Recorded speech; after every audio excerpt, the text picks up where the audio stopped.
Corona की तरह आजकल एक और वायरस का बहुत ज़्यादा प्रचार प्रसार हो रहा है इलेक्ट्रॉनिक मीडिया के द्वारा, यानी कि न्यूज़ चैनलों के द्वारा और प्रिंट मीडिया के द्वारा। बहुत सारे अखबारों में ये खबर चल रही है कि एक नया वायरस हो रहा है, उसका नाम है HMPV virus, human Meta Numa virus.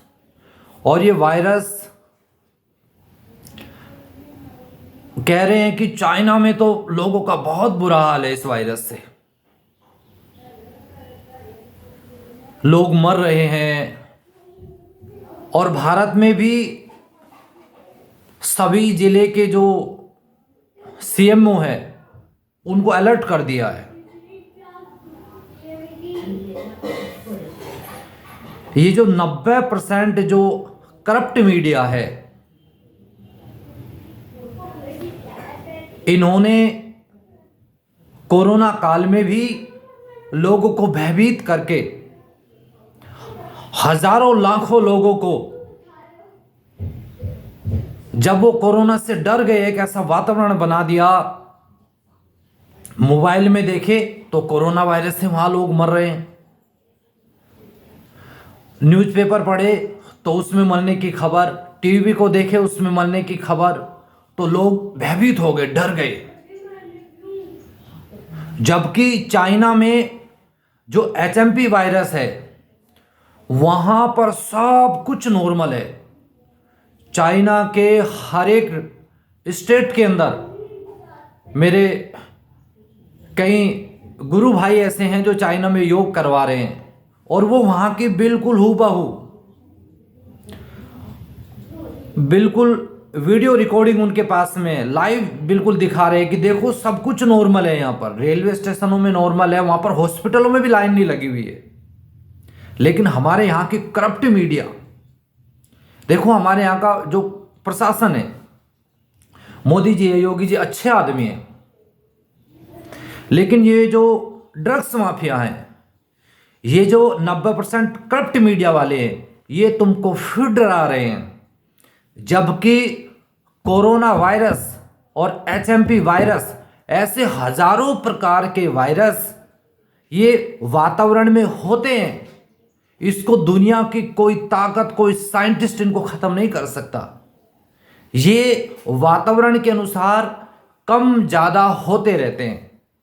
बस जैसे मौसम बदलता है, इनके अकॉर्डिंग मौसम आता है तो इनकी संख्या घट बढ़ जाती है। जैसे मक्खी मच्छर होते हैं, गर्मी आई तो बढ़ गए, सर्दी आई तो कम हो गए, वैसे ही वायरस होता है। और वायरस प्रकृति का एक पार्ट है, दुनिया की कोई ताकत उस वायरस को खत्म नहीं कर सकती। वायरस भगवान की एक व्यवस्था है, बैक्टीरिया वायरस, कोई भी उसको नष्ट नहीं कर सकता। इसका मतलब ये नहीं कि वायरस लोगों को मारेगा। वायरस, बैक्टीरिया वायरस कभी भी लोगों को नहीं मारता है। लेकिन अगर तुम डर गए, इन करप्ट मीडिया के कहने के अनुसार अगर तुमने उनकी बात को सच मान लिया और तुम मर गए, तो ये मान लेना तुम्हारा मन तुमको मार देगा। तुम्हारा डरा हुआ भयभीत मन तुमको मार सकता है। और कोरोना काल में भी ऐसे ही हुआ। इसलिए जो 10% ईमानदार मीडिया वाले हैं, मैं उनका सम्मान करता हूं, उनको नमन करता हूं। और जो अच्छे दवा निर्माता कंपनी है उनका भी मैं आदर करता हूं। लेकिन जो करप्ट हैं, जो ऊपर अंतर्राष्ट्रीय स्तर के लोग बैठे हुए हैं, ड्रग्स माफिया, वो फिर इस भारत को डराने की फिराक में है। खूब बेचो अपनी वैक्सीन, और उनका तो बहुत बड़ा बिजनेस, बहुत बड़ा व्यापार होता है। लेकिन लोगों के घर बर्बाद हो जाते हैं, लेकिन भय का माहौल पैदा हो जाता है। तो बिल्कुल भी आपको किसी भी वायरस से, मैं ये नहीं कहता कि वायरस नहीं है, अरे HMPV और कोरोना ऐसे जैसे हजारों वायरस है, चेक करो आप। लेकिन वो किसी को मारने के लिए नहीं है, वो प्रकृति को बैलेंस करने के लिए आते हैं। क्या ये वायरस पहले नहीं थे? जुकाम, नजला, खांसी क्या घरों में पहले नहीं होता था? होता था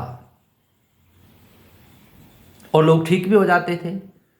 क्या प्रकृति एक बात तो परमात्मा से चलती है या प्रकृति को ये चलाते हैं ड्रग्स माफिया? ये ड्रग्स इस प्रकृति को मीडिया वाले चलाते हैं? अरे परमात्मा बनाने वाला है, परमात्मा चलाने वाला है। सारी इतनी बड़ी पूरे ब्रह्मांड को परमात्मा चलाता है। इसलिए हमें इनसे बिल्कुल भी डरने की आवश्यकता नहीं है। चाहे कैसा भी वायरस हो, आपको क्या करना है, मौसम के अनुसार बस अपने खान पान को चेंज कर लीजिए। जैसे अब सर्दी का मौसम है तो कुछ काढ़े हैं, उनका आप अपने बच्चों को आप जरूर पिलाइए। जैसे गर्म पानी में आप थोड़ी दालचीनी डाल लो, उसमें 8-10 काली मिर्च डाल लो, लौंग डाल लो, इलायची डाल लो, उनका आप काढ़ा बनाइए। अदरक डाल लीजिए, काढ़ा बनाइए, अपने बच्चों को पिलाइए, खुद भी पीजिए। सुबह शाम बच्चों को थोड़ी मात्रा में आप उसकी मात्रा डबल कर दें।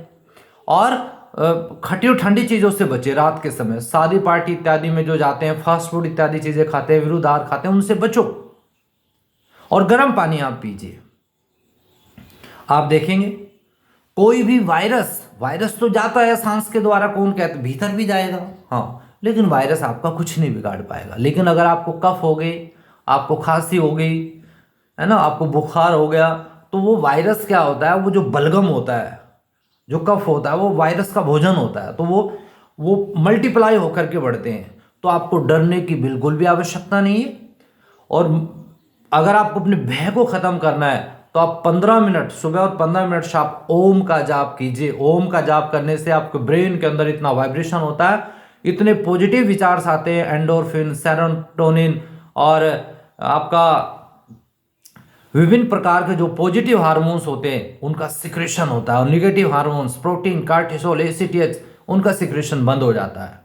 तो आप ओम का जाप करें, थोड़ी सावधानी रखें और इस वायरस से बिल्कुल भी ना डरें। सुप्रीम कोर्ट ने कहा, जब लोगों ने सुप्रीम कोर्ट में याचिका दायर की तो माननीय सुप्रीम कोर्ट ने कहा कि आप इन भारत सरकार से जवाब तलब किया। भारत सरकार ने सुप्रीम कोर्ट में कहा कि हमने तो लोगों के हित के लिए वैक्सीन लगाई थी, हम क्या करें, लोग मर रहे हैं। तो भाई साहब, जिम्मेदार कोई भी सरकार नहीं। और सरकार तो अच्छी है, मैं कहता हूँ सेंट्रल गवर्नमेंट अच्छी है, स्टेट गवर्नमेंट अपनी यूपी की अच्छी है, लेकिन इन ड्रग्स माफियाओं के और ये जो अपने मीडिया वाले माफिया हैं भाई साहब, 90%, मैं 100 के 100% को करप्ट नहीं कह रहा हूँ, मीडिया वालों को भी और ड्रग्स वालों को भी, लेकिन 90% ये आपको डराएंगे भी और ये इसका फायदा भी उठाएंगे। अपनी दवा, अपने वैक्सीन सब कुछ भेज जाएंगे और तुम लोगों का घर तबाह कर जाएंगे। इसलिए इन लोगों से बचना, इन लोगों की बात पे विश्वास मत करना, इनके चैनलों को बंद कर देना, इनके चैनलों को मत दिखाना। और कोई भी आपका अगर टेस्ट सैंपल करने आए तो मत देना। एक भय आदमी के अंदर पैदा हो जाता है कि हर 10वें आदमी का टेस्ट कर लो आप, जिसको जुकाम, नजला, खांसी, कफ है, कोरोना भी आ जाएगा जिसका तो, और ये HMP वायरस भी आ जाएगा, और बहुत सारे वायरस जो नई नई खोज करके ला रहा है ये टीवी, जो अंतर्राष्ट्रीय एक जांच एजेंसी होती है जो वायरस की जांच करती है, उसका नाम रखती है, और अपने भारत देश को जो है ना एक भय के माहौल में ले जाया जा रहा है। तो आपको बिल्कुल भी नहीं डरना है। ये जो सोशल मीडिया है ये आपके साथ में है। अब ये इलेक्ट्रॉनिक और प्रिंट मीडिया गलत प्रचार प्रसार करके आपको बहका नहीं सकती। इसलिए मेरा आपसे बस यही प्रार्थना थी, यही कहना था कि सच्चाई यही है। और इस वीडियो को आप ज़्यादा से ज़्यादा लोग तक शेयर करो। वीडियो लंबी हो गई है, और चैनल पे नए हैं तो सब्सक्राइब कर लें, और इस भगवान के नाम को, ओम के नाम को सब जगह तक पहुंचाए। इससे आपका भी कल्याण होगा। आपके माध्यम से जब दूसरे लोग इससे जुड़ेंगे तो आपका भी कल्याण होगा। आपने मेरी बातों को ध्यान सुना, आपका बहुत बहुत धन्यवाद। ओम शांति।